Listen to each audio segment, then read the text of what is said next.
Hey guys, I know you guys who are up late with me, you just saw me finish a video on the F440, and that's, like I said, I'm putting some help videos together for some of the customers that I've got, or some of the repairs that I get in, and I thought this would be a good time to do it. It's about 2:30 in the morning, and that means that I've got some quiet time at home to be able to do this. So I'm going to go ahead and do another one here real quick, and this one's just a pretty simple video on doing an XT60. And again, I'm gonna show you guys how I would do it without spending a ton of money on equipment, right? That I don't need. So here's all you're gonna need, really. You're gonna need a pair of I don't know. You could use wire snips or strippers, or even as long as it's spring loaded. Whatever you've got, as long as it's spring loaded, I usually like it. But even if it's not, you could still get away with what I'm trying to do here. So here's the XT60. Let me go ahead. I totally didn't realize that I didn't have the screen on.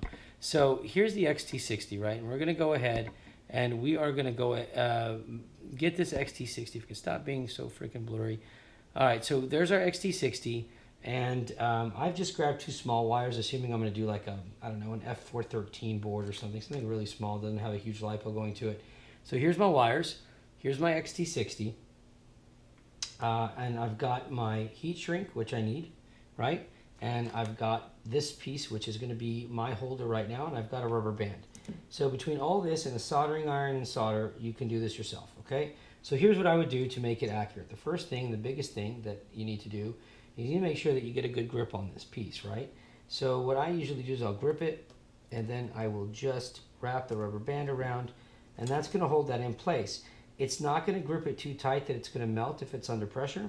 And if you do feel like it's gripping it tight, then you can always just wrap the band one time and then wrap it a half time the second time around. So remember now that on your XT60, your flat edge is going to be your positive, right? And your round edge here is going to be your negative. And that's always the case, okay? So what you're going to want to do first is you've got your wire. And in this case, you're going to want to pre-tin your wire. And I showed you guys how to do that, but I'll pull one out here real quick just so we can pretend it again. So get your alligator teeth or whatever it is you're going to use. Get your soldering iron. Make sure the tip is cleaned off. Hold the wire up to it and just kind of make sure that you get some good solder around there to where it's covered pretty nicely. All right, and I don't care in this case about there being a ball of solder on there because this is actually going to go inside the XT60 anyway. But you want to make sure you've got enough solder on there that it can get a good grip, okay? Once that's done, you're going to get yourself a little strand of solder like this right here, all right? And you're going to line your XT60 up properly. Now, here's where you have to just pay attention, all right? So you're going to want to take your you're going to want to take your solder, and you're basically going to touch the copper areas here, or the gold areas here, and you're just going to let the solder kind of fall in. And with the line here, you can push it all the way down there if you want, and you're going to tell that it's melting right into there. Now that's a little too much. I think I just put a little too much in there, but you'll understand the point here in a second.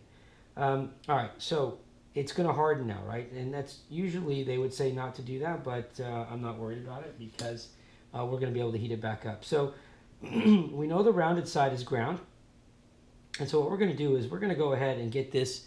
Let me see if I can zoom in here for you guys. So we're going to go ahead and get that spot, liquefied again real quickly.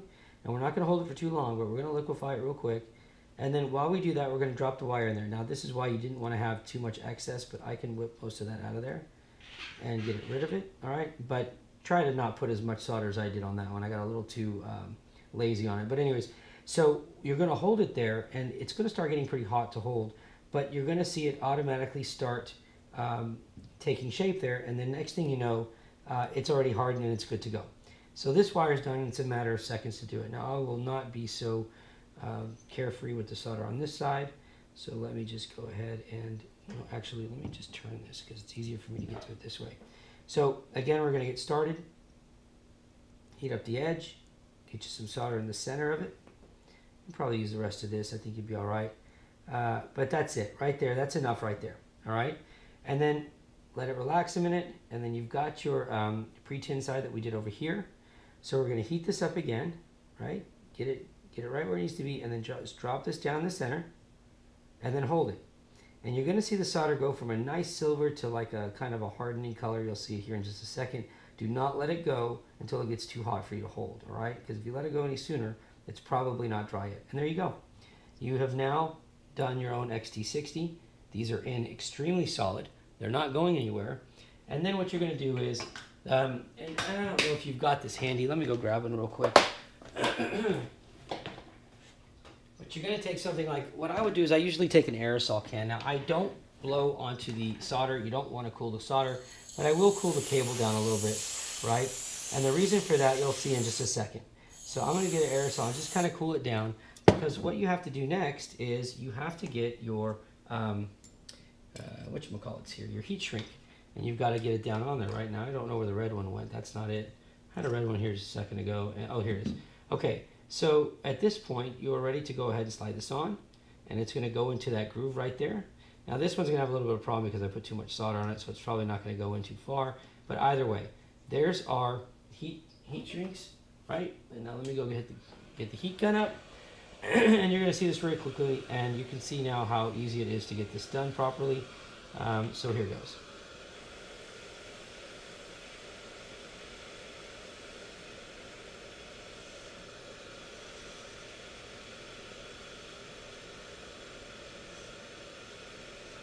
Again, I used a smaller gauge wire because I'm putting this on like a very small connection.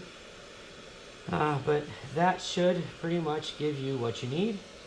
And now you've got yourself your own XT60, and that's how you're going to do your repairs, right? So this is hopefully going to help you. But there you go. So that is your instruction on making a very good solid XT60 connection. And then you'll trim your wire down and make these the same length, right? But for the most part, that's it. And now you've got a great connection there that you can use for your flight controller, or you can use for whatever you want to do. And if you want to go a step further, you can then take a bigger piece of, which I'm not going to really mess with it, but you could take a bigger piece of heat shrink, right? Like kind of like what I did here, and run it to cover the whole thing. This I did for a test purpose, not that I would really normally do that, but that's it. So that takes care of that, guys, and I hope that helps. Again, I'm just putting a series of videos together because I want to put them on our site for our customers, so I've got to air them live first anyway, so they make it on Facebook and YouTube. I think next I may just go ahead and wire up the VTX, but I do have to do a repair here on this ESC, so I may do the repair here live right now. I'll figure it out. I needed this to be able to run this. That's why I made it. So I'm going to go ahead and get that ready, I guess, and get started, and I'll see you guys soon. Talk to you later, and thanks for watching. All right, bye.